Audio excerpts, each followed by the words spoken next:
Hi there folks, this is Tayar Podcast back with another live music review. This episode is about the Mirror Trap, who we seen at Beat Generator in Dundee on Saturday the 21st of December. Before we get into it, I just want to say on behalf of Neil, thanks to everybody that's listened to it. We've now got over 100, I think it's 105 plays over all four of our podcasts on SoundCloud. So that's cool. Thanks to everybody for listening. It does mean a lot to Neil and I. And I also want to update as well that we have fortunately heard from Spoke Too Soon, who do not seem to be disbanding, which is great news. They just forgot to upload or interact with anything on their Instagram page. So hopefully they'll be coming back in the new year as well. So this episode is going to be a wee bit different. Although I personally selected the Mirror Trap, Neil and I have been discussing about it and we were there for the whole sort of show, so we managed to get 3 bands. So we're going to be doing a wee review on Captains. They were the first band, and then it was Rush Our Soul, and then last we'll do the Mirror Trap. Neil, Captains, what's your thoughts on them? How would you describe their sound? So Captains came on, Paul and Johnny, one lead guitarist and a drummer, nothing else. Paul sung as well. He was banging away on his turquoise Fender, making it sing. The drummer, he was absolutely cracking. The sound, he was an aggressive punk based. It was a very, very big sound for 2 instruments. Yeah, it was good. It was aggressive punk. I like my punk. And it was not what I expected. And not what I expected at all. And yeah, he made his Fender, he broke a string. They only did 5 songs, was it? Yeah, I think they could build on that and really, really go for it. Get their genre for the future. I look forward to seeing Captains again. They said they haven't done a gig in 7 years. But yeah, really, really enjoyed the Captains. Don't even know how it started. I think it was Neil. We actually were speaking to Paul's sister, and she was telling us that the band used to play sort of 10 to 15 years ago. Throughout the entire performance, all 3 bands, I don't feel the sound engineer was the best. I don't feel that the sound was the best. For Captains, I thought it was too muddy, and you really did, if you were paying that much attention, you really did struggle to pick out everything exactly what the guitar was doing. The way I described it, it was kind of like a 2010s era Biffy Clyro, but there was a strong element of grunge in there as well. The drummer was, and I don't want to sound too detrimental, but he wasn't exactly technical.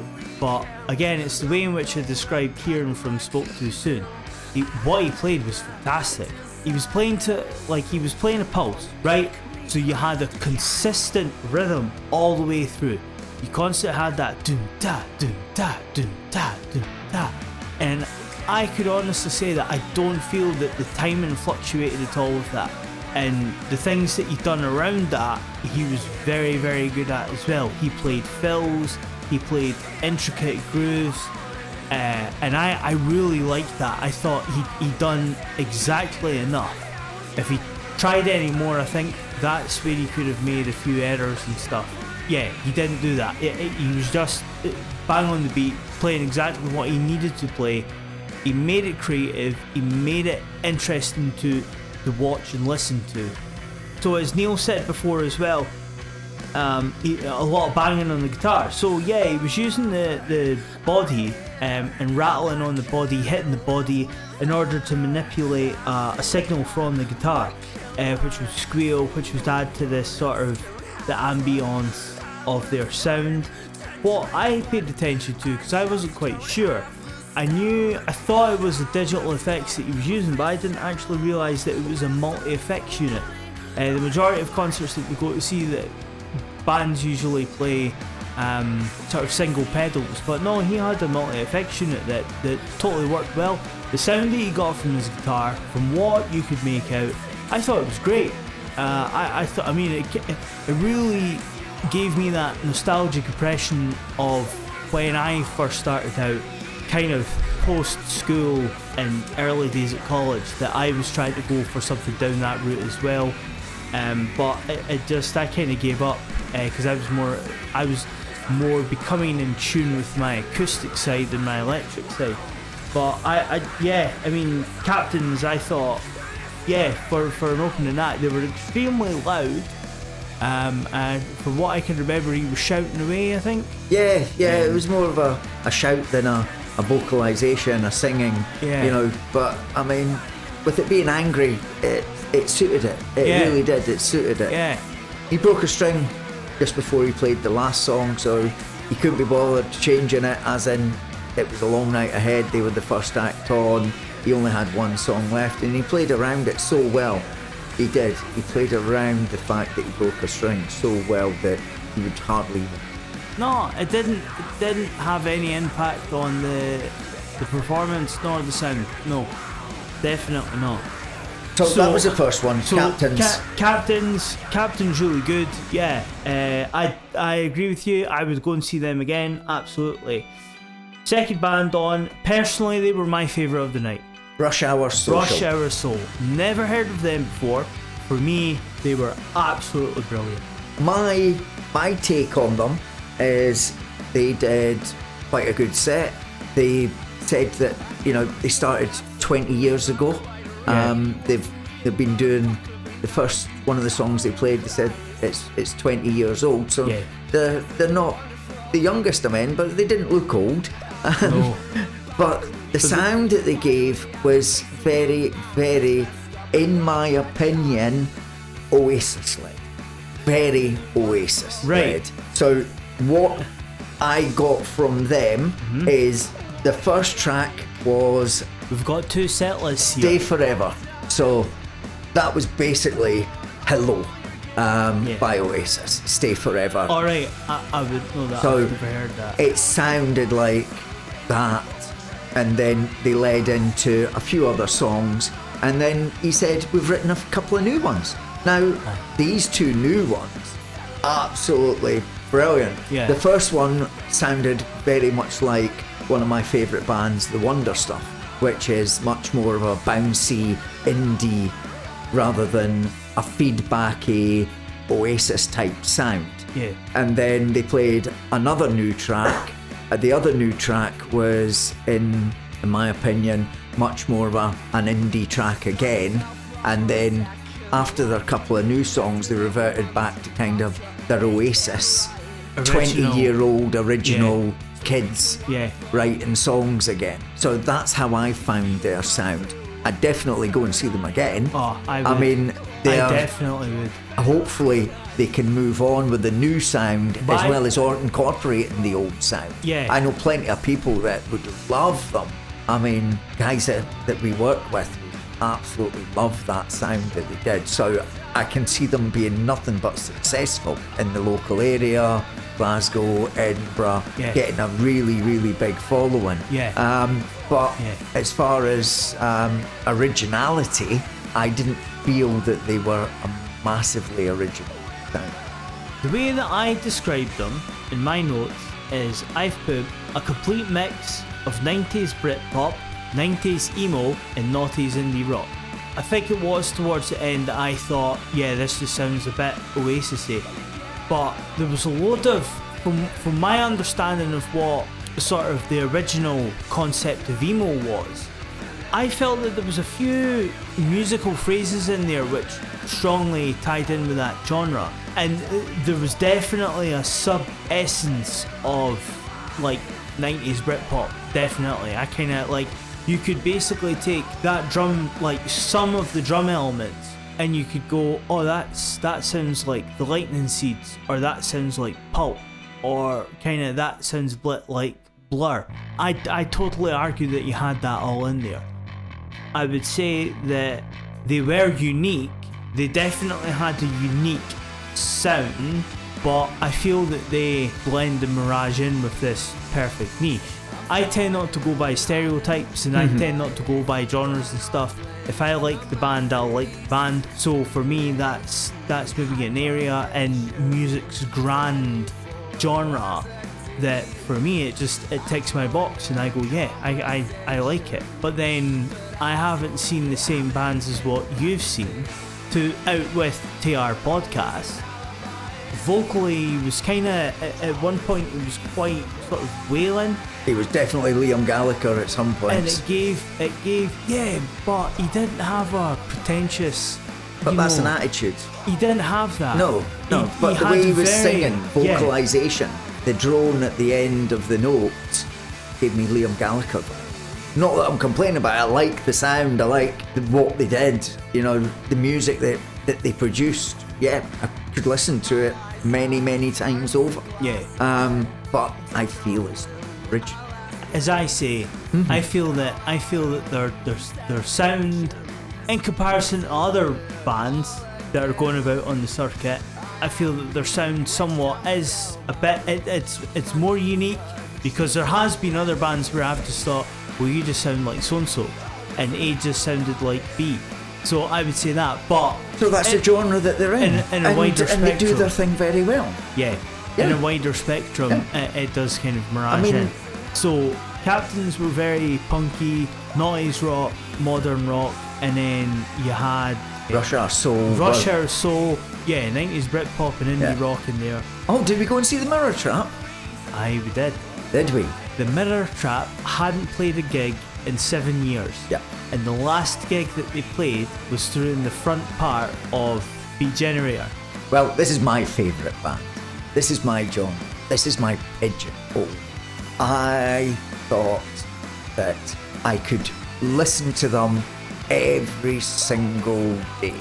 Now, going back to my originality from where my music came from, I met a band called The Last Cry back in 1989 at the Cliftonville, a pub that was at Hove Station just outside Brighton, and they played there, and this was a similar experience as I had back then. The live music that these guys produced, what is it? There was 5 of them, yeah, and a keyboard player came in for a song or two. We got 2 guitars, bass, lead singer Gary, who also threw on a guitar every now and again, and the drummer. The dark wave sound that they gave was just so powerful. I mean, my ears were still ringing this morning. It was phenomenal. They said previously they had a big following, Russia and Japan. Yeah. But I could see them doing all the dark wave festivals. Whitby, there's Morecambe, there's tons in Germany. They would go down a storm with all of the people that I know in that genre. It was just like me being 18 again, listening to The Last Cry. Oh, it took me so back.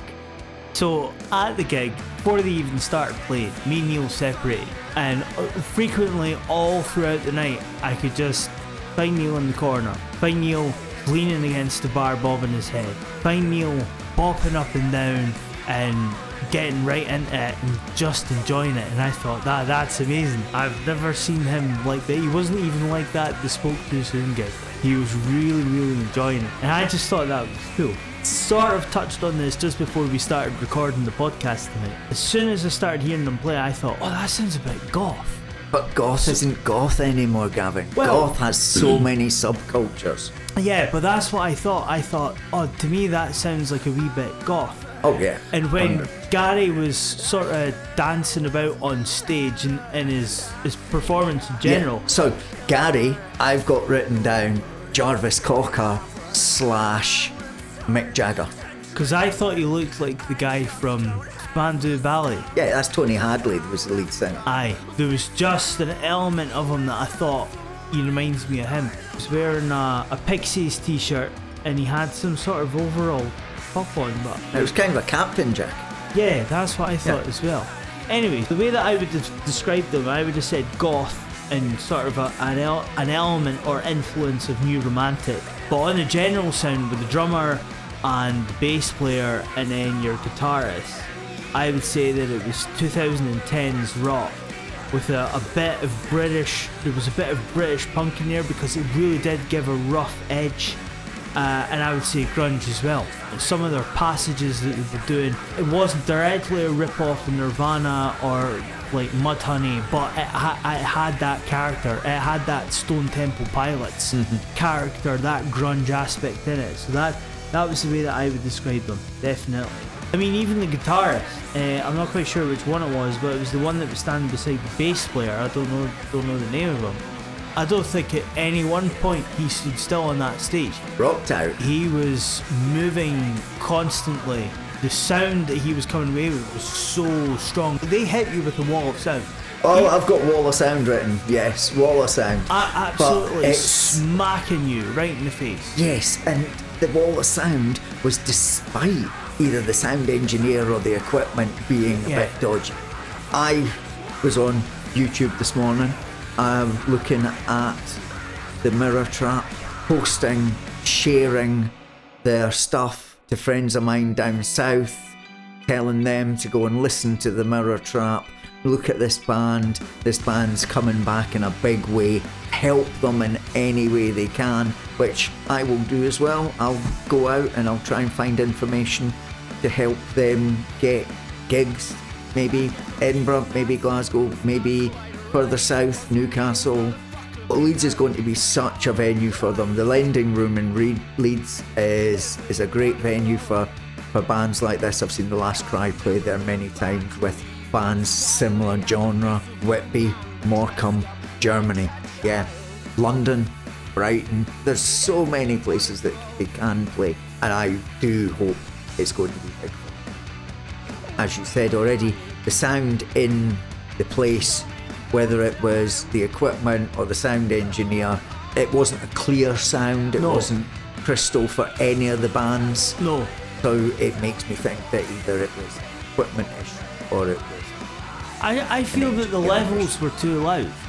If anybody's been to Beat Generator, or if anybody knows of Beat Generator in Dundee, I actually really enjoy that venue. Now I need to clarify here, we were in the sort of the back room, which seems to be the bigger main room.